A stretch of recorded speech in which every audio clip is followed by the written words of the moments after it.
Well, today I programmed a spare key for my Honda CB400 ABS model 2015, and I thought I'd make a video guide on how to do it.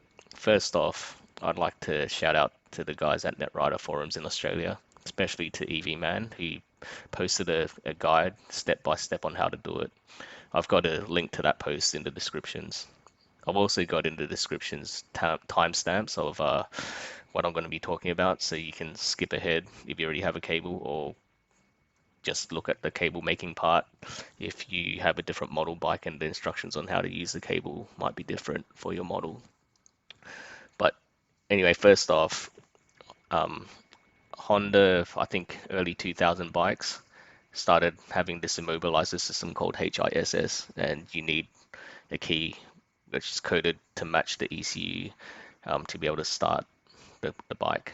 Honda dealerships will give you a spare key and do the programming for you for, I don't know, something expensive, much more than what I paid. I can only guess it's going to be more than $200 because that's sort of what a locksmith was going to quote me for it. So I went to this locksmith in Sydney, in the west of Sydney. I'm not going to name their company, but yeah, they told me to go get a blank because they didn't stock them. So I did get a blank from Honda, cost about $35. I went back to the shop, and then they said, oh, we can't program it for you because we didn't supply the transponder key ourselves, which is bullshit because they went and told me to get one myself in the first place. But yeah, so I just got it cut by them for $25. But the dude at the counter said if they were going to provide the key, cut it and program it, something around $160 to program plus $80 for key and the cutting of it or something like that. So it's going to be more than $200. So I can think the dealership's going to be more than that. So yeah, this is going to be a lot cheaper. I forgot to video the completed cable after I made it, so I'll just show it first. I'll cut this part into the video earlier. So pretty much this is the completed tool. It's just two wires. They connect from the crank pulse sensor connector to batteries. So I've got alligator clips there that go to the battery. It's connected to hookup wire, I think 3mm, and I've got a resistor on the positive one. The negative one, it's just nothing there. It's just the female spade connector onto the wire with a alligator clip on the other side. I got all of this from JCar. I think it probably cost me $10 to $20 altogether for everything. With these clips, with these spade connectors, they were too big. I couldn't get this right small size, so I had to crimp them. So yeah, here's actually how I made the cable. I'm just gonna go through this pretty quickly because I'm not going to explain how to do soldering or anything. So I forgot to record at the beginning, but I've already crimped the cable, the wires to the female spade connectors. I'm not going to show you how to do crimping either because I'm assuming that you guys know how to do it, or you can find a better tutorial on YouTube. But yeah, as I was saying before, JCar only sells 3mm at the smallest for these female spade connectors. So what I had to do was I had to get a pair of pliers and crimp them to be smaller. If you can find them, I think the right size is somewhere around 2.2 to 2.5mm probably is the right size to fit into that crank pulse sensor connection on the bike. It's a Sumitomo two-way connector, and you can buy the female connector head off eBay, but I couldn't be bothered waiting, so I just used these instead. So yeah, you just crimp them, one on each hookup wire end, and yeah, you're done on that side. I guess the next thing I have to do is put a resistor onto the positive one. It's a 1 watt 1 ohm resistor. Yeah, I got this from JCar. I think it's like a $1 or something. The hookup wires were like 30 cents a meter, and the clips were probably like $3 a pair, and the female spade connectors were something like $3 for 8. But anyway, yeah, you gotta solder the resistor onto this red positive wire. I just did it on the side that was closer to the battery connection because, yeah, I don't know.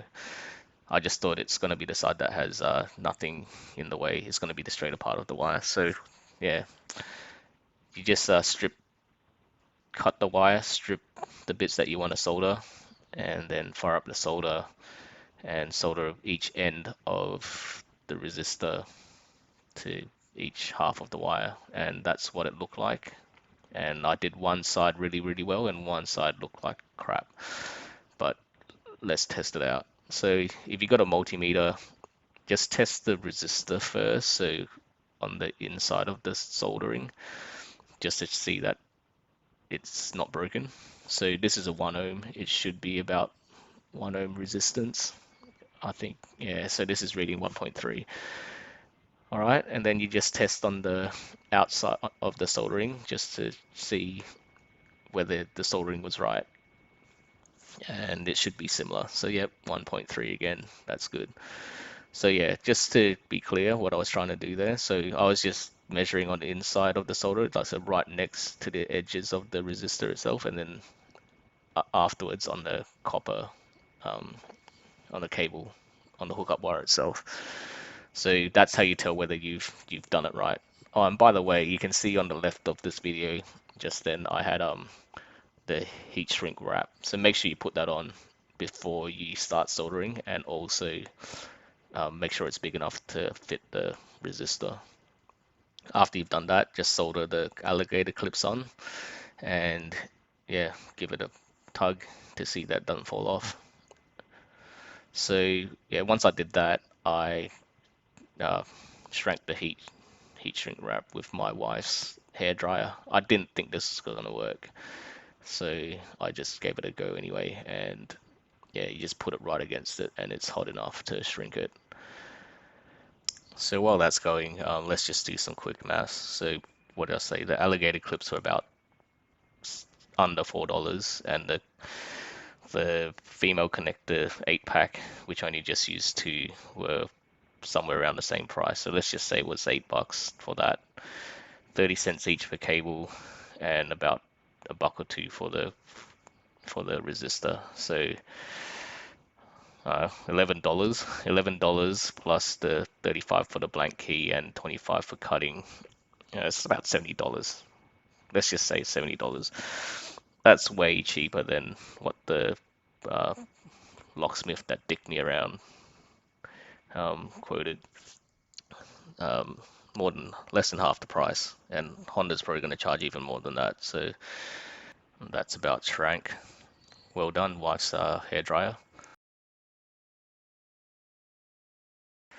So here's the fun part. So first off, you need to take this left side cover off.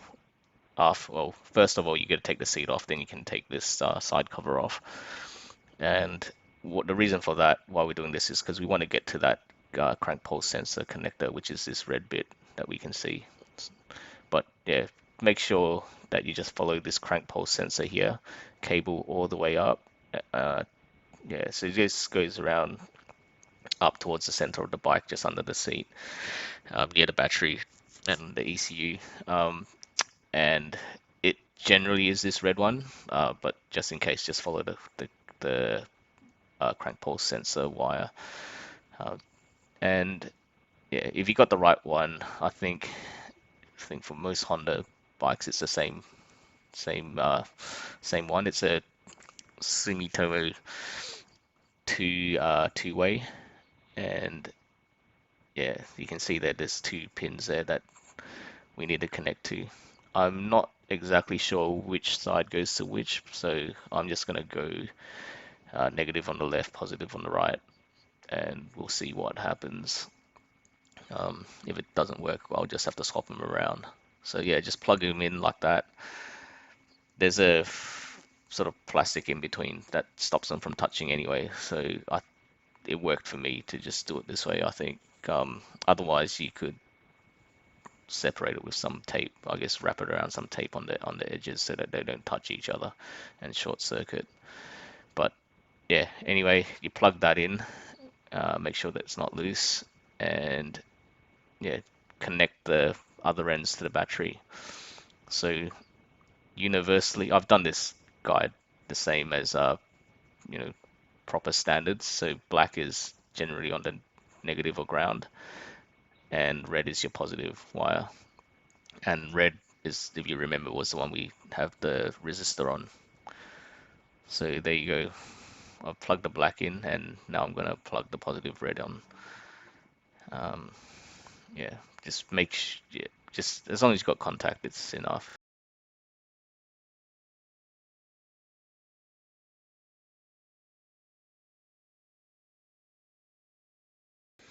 So now we've got the connection on both sides done, and we can try to get this into programming mode. So you need to make sure the kill switch is on, otherwise the HISS light won't stay solid or won't even come on. So you've got your original key in, turn it on, and you can see the HISS light solid there, and that should mean that you're in programming mode. So yeah, let's see what the forum guys say on this.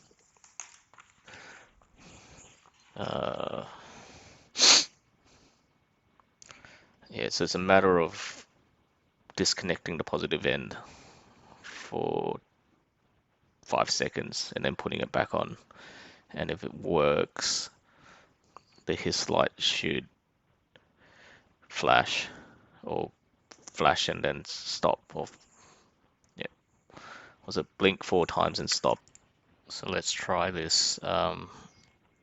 So 1 alligator, 2 alligator, 3 alligator, 4 alligator, 5 alligator, and connect it back to positive. And if this works, the HISS light should, okay, it didn't blink.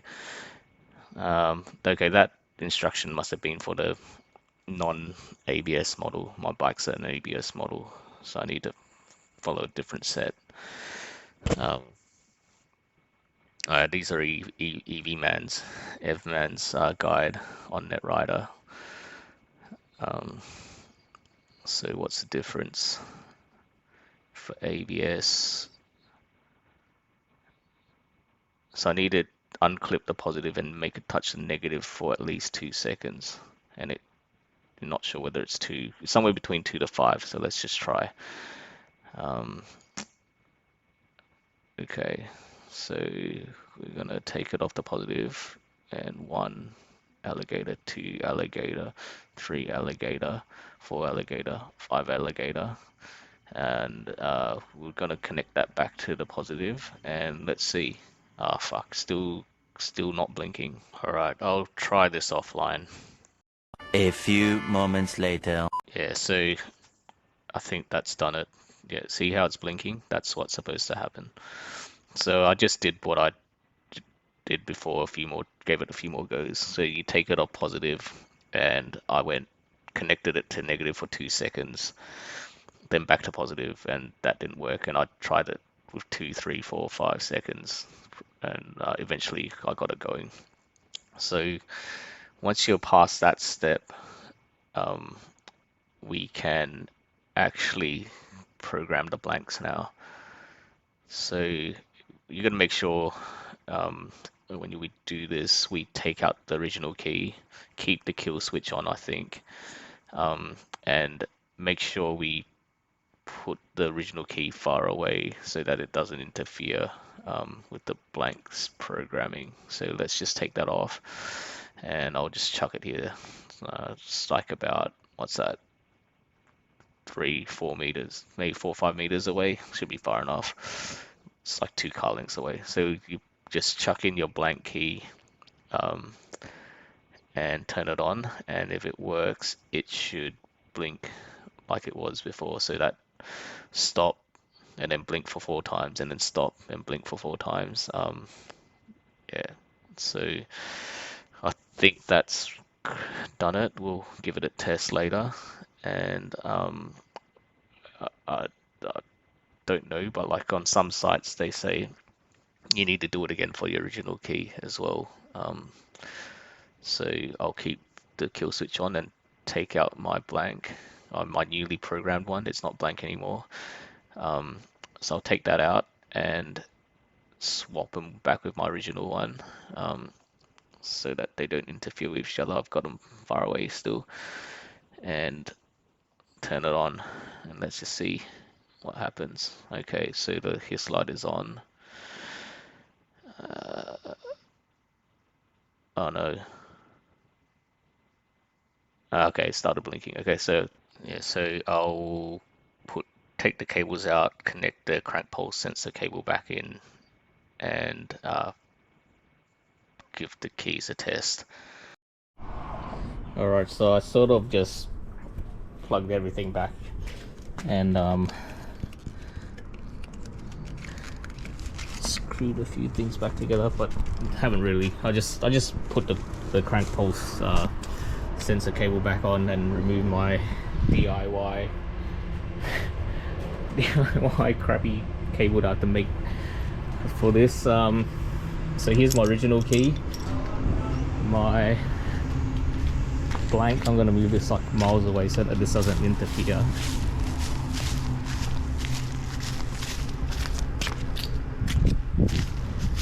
Far enough. Okay.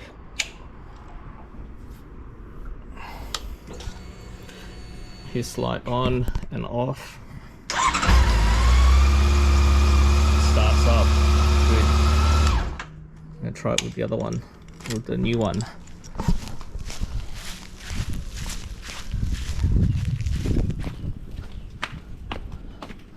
I'm gonna dump my originals over there. Probably about, what's that?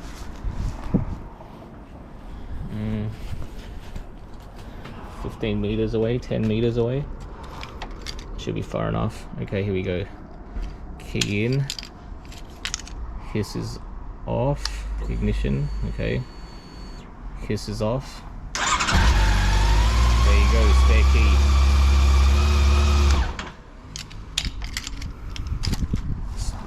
Yeah, well there you go, spare key done.